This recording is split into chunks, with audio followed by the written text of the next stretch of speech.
Hey there, my name is Kelly Dell with offthebeadedpath beadstore.com. Thanks for joining me for week 3 of our bat cycle.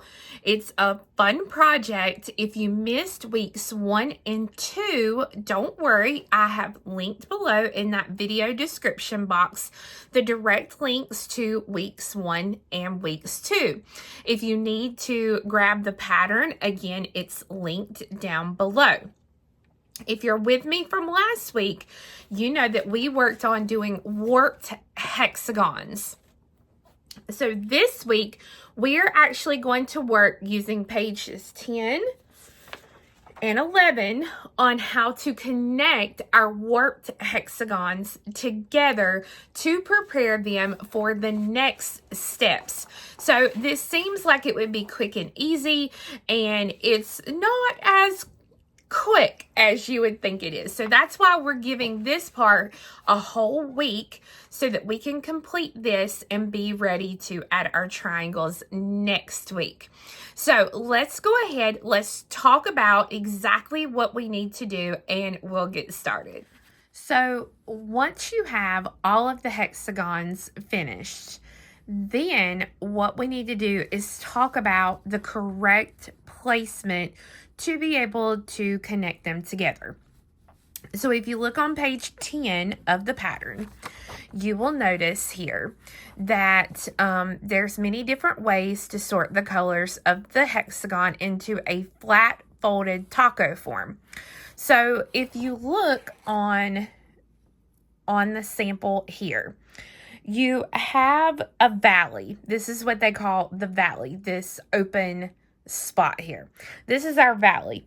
So there's a couple of different ways that she shows on the picture. So you can take and have both of your valleys up this way. You can take and have your valleys this way. As long as we have valleys either up or like this, either way, we have to have those valleys kind of up and down. You'll see here they're in a down, and an up. At the bottom, figure 4, where our valleys would be like this, that is incorrect, okay? We can't have our valleys out like this. So when I did mine, I decided I wanted to have my valleys up like this, and I want the pink to be connected. So I've already connected one, so you can see what I mean here. So my pink is connected like this. My green is down, and the blue is now up top. So if I flip it this way, just like this is how I actually connected it.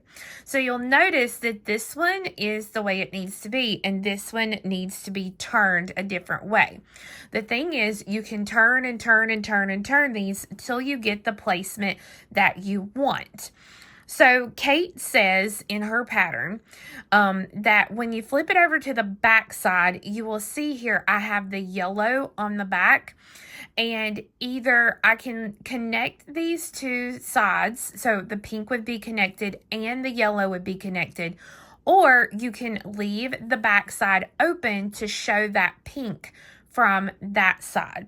So she says in the pattern that she prefers that you wait on your decision to zip this up until the end so that you can see what it looks like as you keep turning and turning and turning.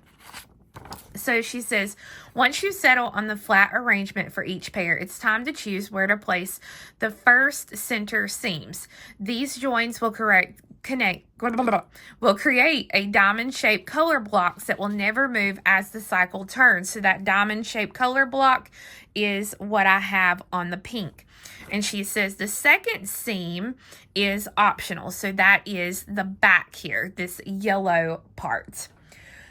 So on the next page, She says, joining can be done with the same beads that built the color blocks as above or with different beads.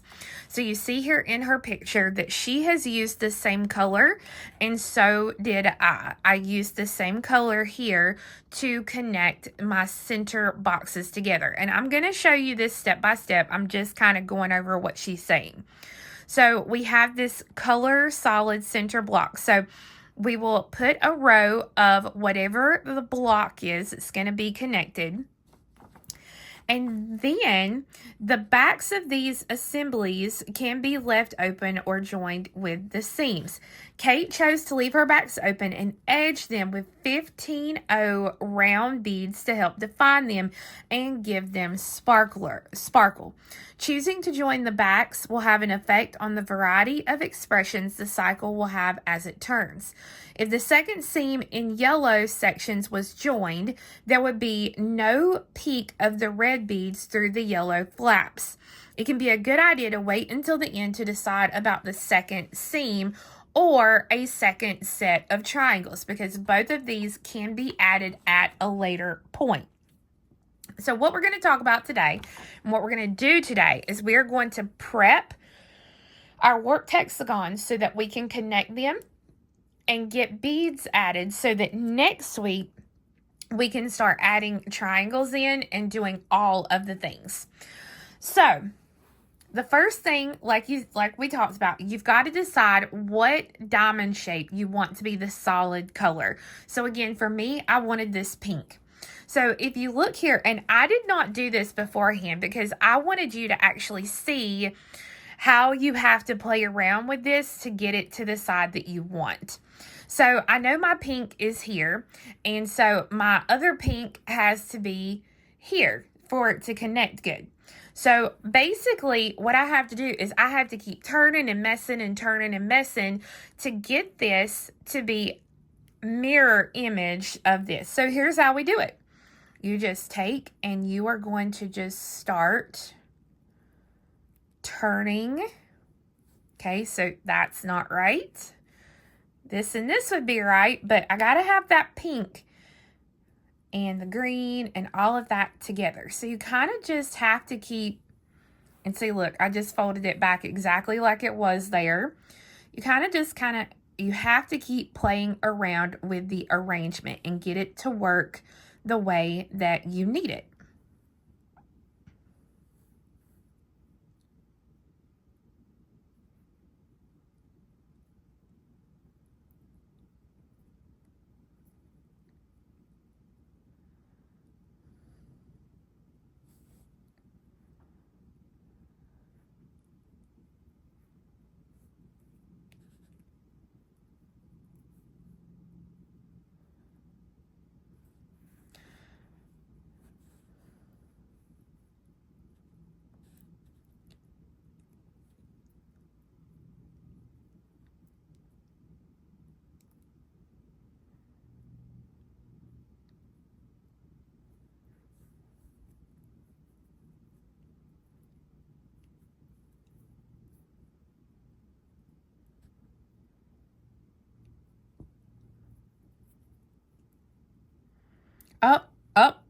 Look, I got it. Oh, and it feels like such an achievement to get it there. But it's almost like a Rubik's Cube. You got to keep turning and messing till you get it the way that you need it. So now I have my mirror image of each thing here, and I will be ready to connect it. But we have to do these in two different ways. So we are going to do this one way and this one a different way. So first thing I'm going to do is I'm going to take my needle, thread my needle onto the tail thread here, and then we are going to be using our size 15 seed beads. So if you look back at the very beginning, let me find what page that is on. I believe that is page, page 5. All right, increases, hinges, and joins. So here she's used some hex cut beads, some size 15 seed beads, some size 15 charlottes, whatever you want. So you can pretty much use almost any kind of bead to connect these together. I wanted something to kind of pop a little bit on from my color, so I'm using a size 15. Let me see what I got here. That is not black Mayuki. This is probably just a galvanized silver is what I'm using, just left over. So that's what you need together. You need to gather the color that you want of your diamond to connect, and then you're going to need your size 15 seed beads. So the first thing you want to look at is where your thread is exiting. So my thread is exiting here at a corner. So I'm going to pick up 115 and I'm coming out of one of the black beads here on the end, and I'm going to come right down through the one right next to it.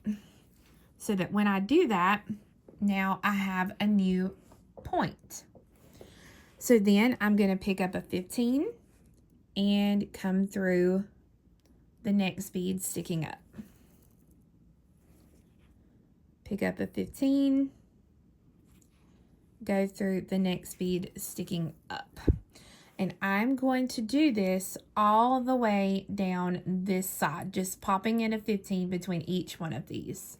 So once you get down to the end and you're coming out of your last bead here, you're going to pick up a 15, just one, make that turn and come through the next bead, just like this. And what we want to do is we want to keep doing that until we get to this corner, because since this is going to be where we connect, we have to do this row differently. So I'm going to go ahead and work all the way down on this end and put this corner in, and I will be right back with you. You can see we have 15s this way, 15s this way, and now we are to that connection side. So I'm going to turn it in a way that's easiest for me to work. It doesn't matter. And I'm going to work down this side now. And we're only going to do this on this one. We're not going to do it on this second piece. So I am coming out of this end bead, and what I'm going to do is I'm going to pass through 2 more beads at a diagonal so that my thread does not show, and I'm going to come out of the first bead of my diamond color that I'm going to have. And down this row, I'm going to put 1 size 11 delica of that color. So just like we would have added our 15s, instead of adding a 15 in, I'm going to throw in one of my size 11 delica beads in that color. And I'm going to work down this side.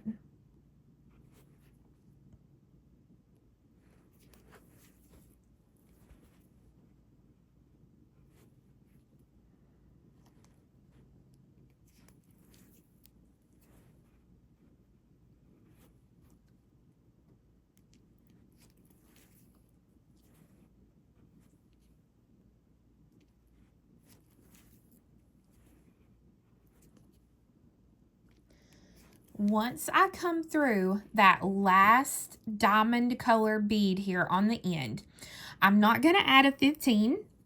I'm just going to take the needle and pass up through the 2 beads there so that the thread doesn't show. I'm going to put on a 15 and come down or up, or however you want to look at it, through that bead. Now, this is where you're going to have to make another decision. I feel like, it's decision, decision, decision. But Kate says that you should wait to see if you actually want to connect this back part or leave it open. So on my samples, what I've done is I have put 15s in here. If you want to connect the backs, I don't suggest you put the 15s in, because it will need, you can either not put them in, or we will actually do like I've got here, and you would have to add another bead in between them to actually zip them up. And you'll understand more about that as we do it. But I know me personally, I'm going to leave this open. So I'm just going to now continue down my yellow side, my green side, and my purple side, putting in the 15s exactly like I did here and here. So this is the only side that will not get 15s. This gets my delica here. If you know you're going to connect, if you want to, you can add yellow delicas down this side or whatever this side is going to be for you. If not, do like I've done here and put those 15s in. So I'm going to put 15s and I'm going to come down here and here, and then I'm going to finish off this thread. So you can see here, the front side now has 15s, 15s, and then 11s. And then when I flip it to the back side, it has 15s, 15s, and 15s. Now remember, yours may look different because you may have put delicas here if you were going to zip up the front and the back. So with this piece now, what we want to do is we want to take our extra thread and we want to lock the thread in place, because we don't want to put any knots, because anywhere we put a knot, you're going to see it and it could cover up a hole, a hole that we need, or something of that nature. So very carefully, we want to pass down through a few beads here. And then what I'm going to do right here, I'm coming out of this green, so I'm going to come right up through the black bead right next to it. And then I'm going to come back down through that green bead again. Just like that. Now I can take and pass down through a couple more beads. And remember, we don't want the thread to be seen, so you kind of have to go down through the beads in a zigzag manner. Okay, so I'm coming out here, so I can come up through the green right next to it. And heck, I can even come up through the black from it. Does not matter. It's one of those things. We're just locking this thread in place so that we don't have to worry about it coming out. And then I'm just going to do this and pass through a few more beads until I'm comfortable and I don't feel like this is going to come out.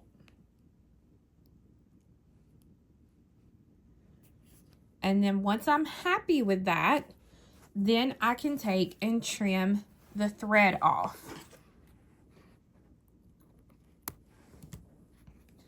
So that this one is prepared and ready now to meet the second part. So our second one, we're going to start out the same way. We are going to start it by adding 15s and coming around, and then I'm going to stop here because then I'm going to show you what we do differently to now connect these, because if I put them together, you see that they will fit just like a zipper fits. So that's what I'm going to do. I'm going to start the same exact way until I get here, and I'm going to show you how we connect. So you see, I've started out and I have this side complete and this side complete. And I told you we were going to have to do these two differently. So in Kate's pattern, she says that she does not do any joins or any like hinges with the same thread you're working here with. Like, she uses a new thread to do connections and a new thread to do hinges. And the reason being, if we use the same thread that we're using here to connect them, if this thread was to break where the connection is, then it's a very simple thing of just reconnecting them with a new thread. Whereas if we connected this with this thread, if this thread broke, we would have 15s falling off and we'd have a big mess. So what we want to do to get this side ready so that we can connect them like a zipper is that we're going to take the needle. We're not going to add anything. We're just going to take our needle and we are going to pass through the beads on this side. So you'll notice down here at the bottom, I didn't add a 15 here. I only added my corner 15. And that's exactly what we need, because when we actually do the connection, you'll see here we don't have a 15 here and we don't have a 15 here. So that's what I'm going to do right now. I'm going to work my way just passing through these beads. You can see sometimes there I can get through 2 beads at a time. So I can get through maybe like these 2 beads here. If you can't get through 2 beads at a time, just do 1 bead at a time and just work in an up and down motion until we're coming out here at the tip. When you come out here on the tip in the corner, we're going to pick up our 15. And now we're going to work the rest of our triangle exactly like we did on our first triangle. So if you added 15s, that's fine. If you added delicas here, you are not going to add delicas here, because it'll be just like on the front. They'll zip together. Just like this, they'll fit together really nicely. So if you did delicas here instead of 15s, you're going to do this side just like we did this side. All right. But if you added 15s and you're not going to connect those, then you can add 15s along that edge. And then we're going to get rid of the thread just like we did on this one. When you finish this side, now you can see here I have 15s all the way around, and then on this side I have 15s, but except for I did not add the delicas here, and so they're very, very, very similar. But now what we need to do is we need to add new thread, because we're going to connect these together.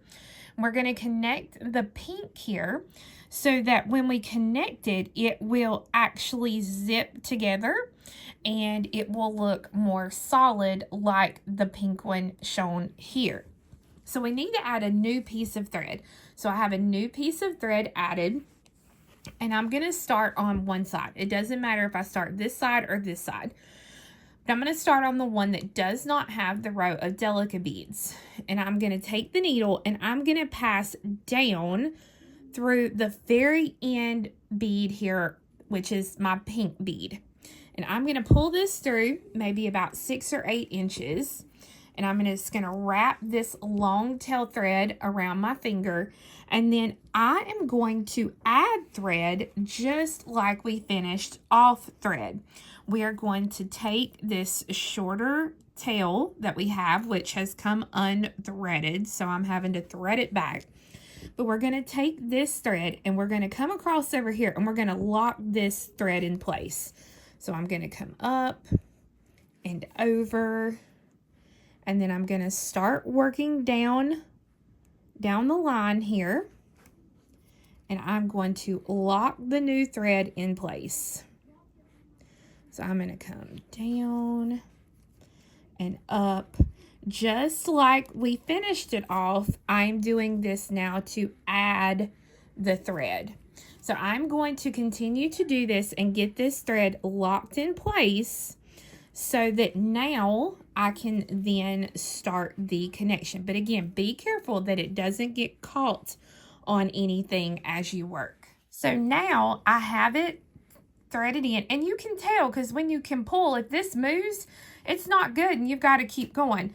As long as this is not moving and it's staying tight, you're good. You're locked in place. So I'm going to start by taking the needle. I'm coming out here. So I'm going to take the needle, and on the one that has the extra row of delicas, I'm going to come down through just this bottom bead here. So I'm going to pull it, and I'm going to keep my fingers on it here so that way it helps that the thread doesn't get caught on the corners. And then I'm going to take the needle and I'm going to come back up through this first bead here that I started with. So this is going to lock these two side-by-side beads together. And I'm going to pull that so that now they are locked like this. What we want to do at this point, when you zip peyote, if you've never done this before, what we do is, you see here, you have beads that are sticking up on each side. So we're going to start out and we go through the bead sticking up here on the right. Then I'll go through the one on the left, and then one on the right and left, all the way up till I get this zipped. And so this is what is going to make this kind of invisible join where we can't tell where we joined them together. So I'm going to come through the bead here on the right, the first bead sticking up right from where my thread is exiting. And then I'll come through the bead on the left that's sticking up. Just like this.